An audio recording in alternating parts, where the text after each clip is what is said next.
What's good? It's Woog.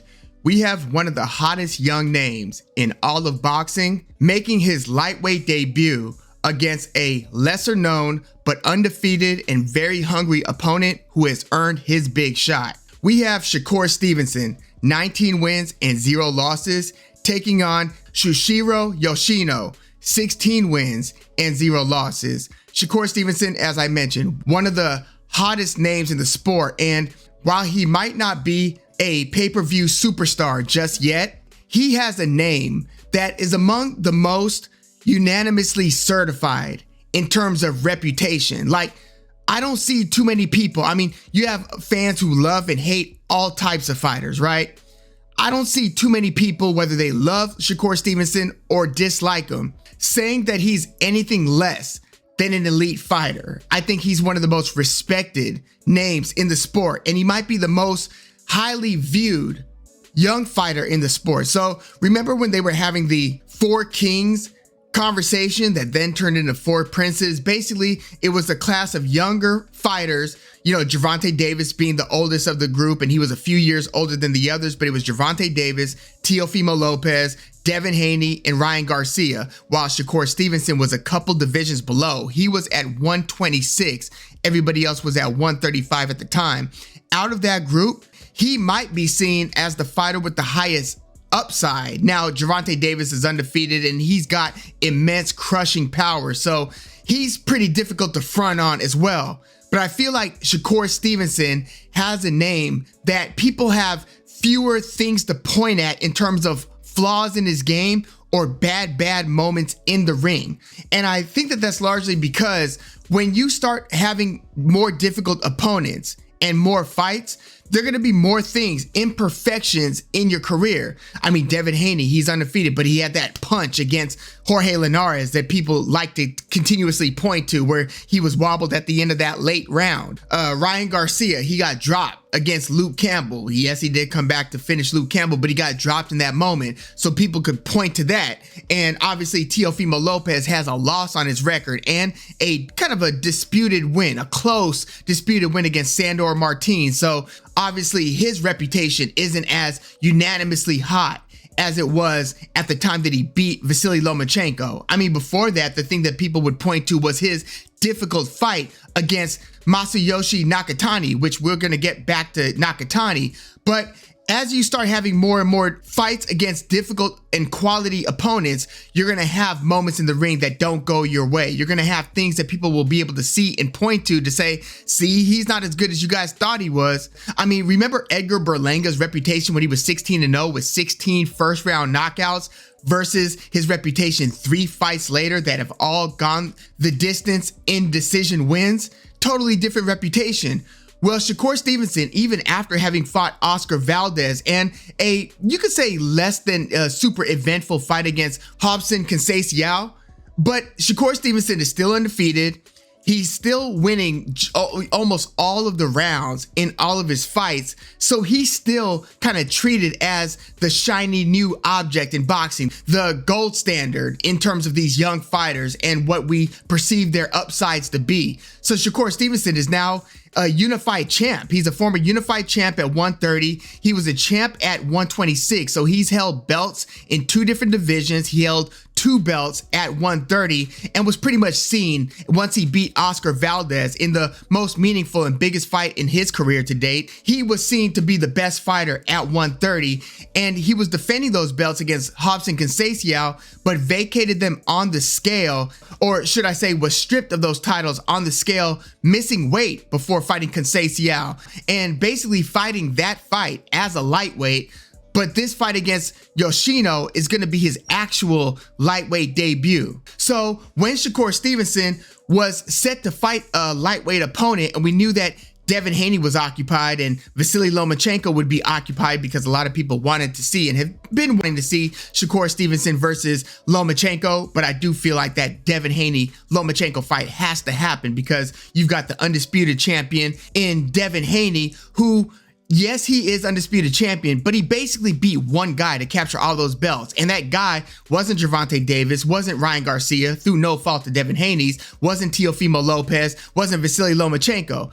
it was George Kambosos that he collected all those belts from, aside from the WBC belt that Devin Haney was already holding. So he didn't clean out the lightweight division exactly to become undisputed champion, but this fight against Vasily Lomachenko, this would be the king-making fight for Devin Haney. Just like, Anthony Joshua might have won a belt against Charles Martin, but it wasn't until he beat Vladimir Klitschko that served as the kingmaker performance for Anthony Joshua, even though there was still unfinished business. He never fought Deontay Wilder. But this fight for Devin Haney against Vasily Lomachenko would do for him reputation-wise and, resume-wise what the George Kambosos fights to become undisputed did for Devin Haney. So since Lomachenko wasn't an option for Shakur Stevenson in Shakur Stevenson's lightweight debut, Devin Haney not an option, Gervonta Davis not really an option when you consider the politics and the fact that they were trying to make this Gervonta Davis versus Ryan Garcia fight for some time. So we basically knew Gervonta Davis isn't an option, Ryan Garcia is not an option. So I was thinking, who would be a good lightweight debut opponent? And I was thinking, Richard Commey, maybe. Richard Commey had gotten knocked out by Teofimo Lopez and had gotten beaten up really badly by Vasily Lomachenko. So it's like, maybe. But then Richard Commey went up to 140 to fight Jose Pedraza and then Jose Ramirez. So, okay, that's not an option. So then I'm thinking, maybe Nakatani. Nakatani had that close fight with Teofimo Lopez, then got the brakes beat off him by Vasily Lomachenko. But if you're trying to angle and make your case for the Lomachenko fight, maybe the, kind of awkward Nakatani would be a good debut lightweight opponent, a big lightweight too.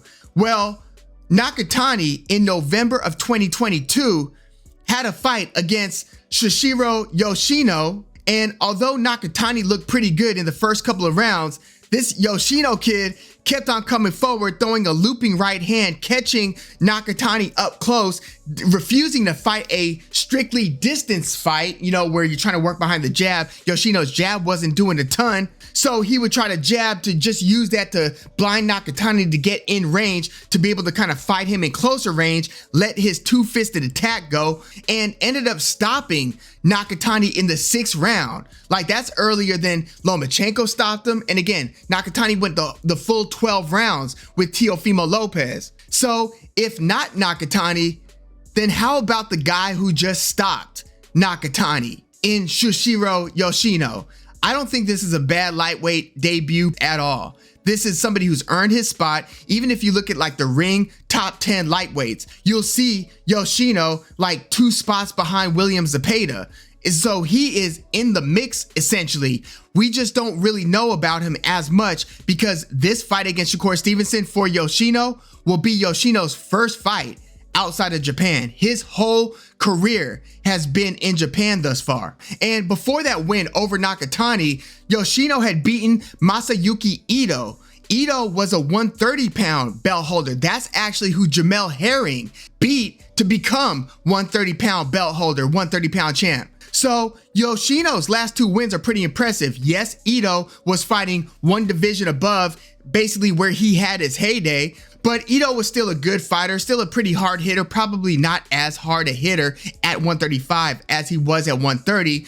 But those wins over Ito and Nakatani are basically the reason why Yoshino is here against Shakur Stevenson. And if I were to rank this opponent in terms of where he fits among Shakur Stevenson's past opponents, I would say this might be the 3rd most difficult opponent on paper for Shakur Stevenson. And that's because Shakur Stevenson's last 2 opponents, Oscar Valdez and Robson Conceição, I look at as being, at least on paper, at the point of the time that they're fighting Shakur Stevenson, as being more reputable opponents. And you might be wondering, well, what about Jamel Herring, who was a belt holder at 130 when he got beat by Shakur Stevenson?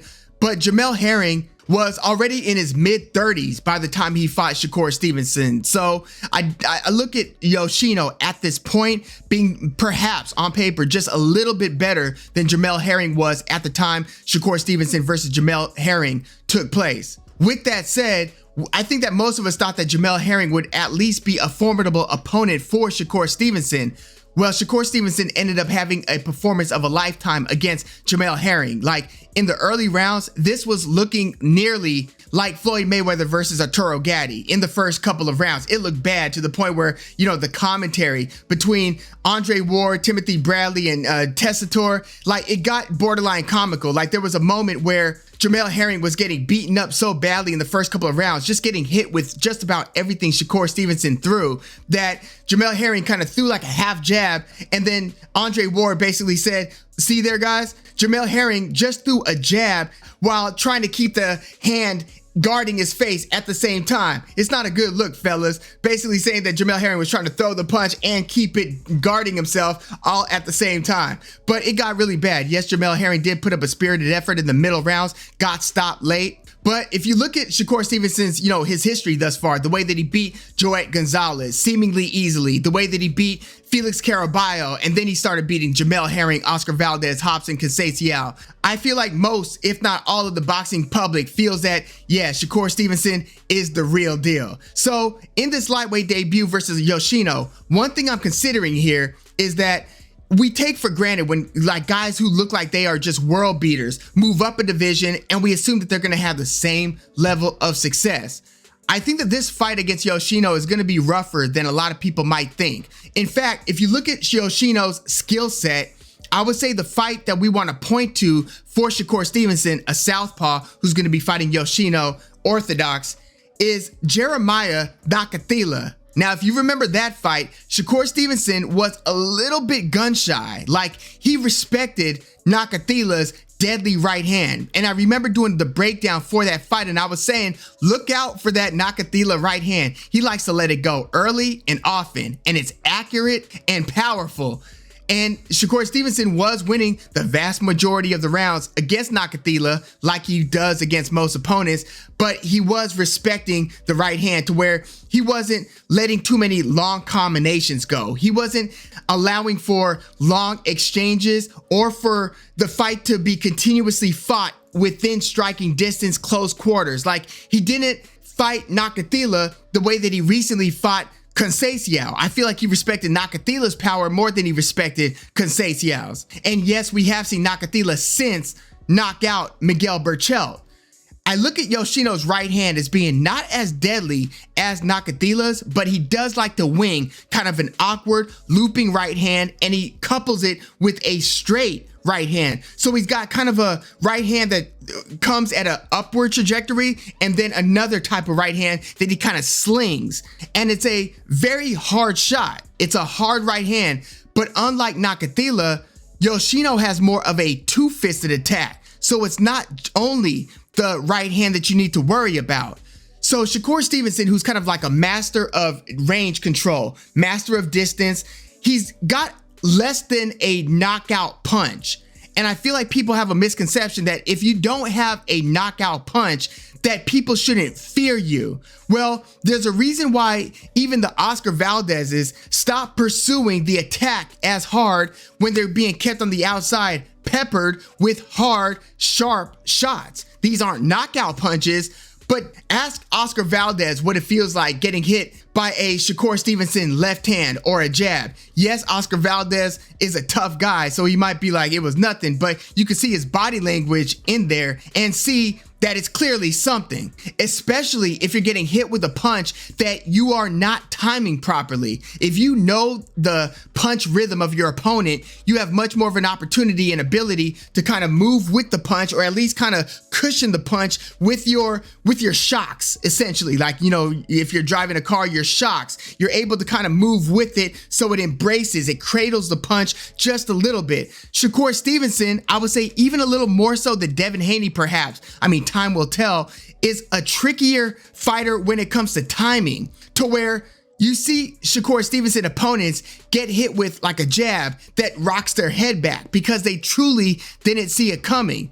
Those are damaging shots, even if they are not Gervonta Davis, Ryan Garcia level power punches. So in Stevenson versus Yoshino, I do expect Stevenson to have some success with distance control, but he's really going to have to rein Yoshino in, because Yoshino likes to let his hands go, and he's got a very good chin. Like, he was taking shots against Ito and against Nakatani. We don't yet know what Shakur Stevenson's punch is gonna do at 135. Again, we have assumptions on its effectiveness, but I think that Yoshino will be able to kind of, as Richard Dwyer, online boxing analyst, likes to say, run red lights a bit against Stevenson. And Yoshino might dearly pay for it because he's going to be getting hit against Stevenson in a way that he hasn't been hit before. And he's going to be confused by Stevenson's style in a way that none of his opponents have done before. I just wonder if the confidence in this guy, because he's an undefeated fighter who's on the upswing, this is his chance to make a splash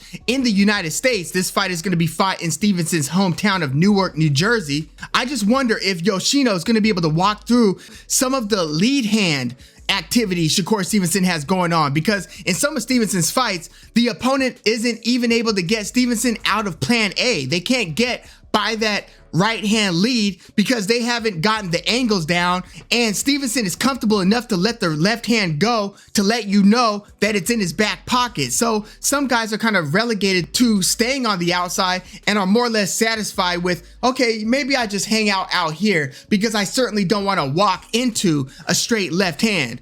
I just wonder if Yoshino will be able to kind of jab his way into range and close the distance. These are all big ifs, by the way. Stevenson, again, master of range control.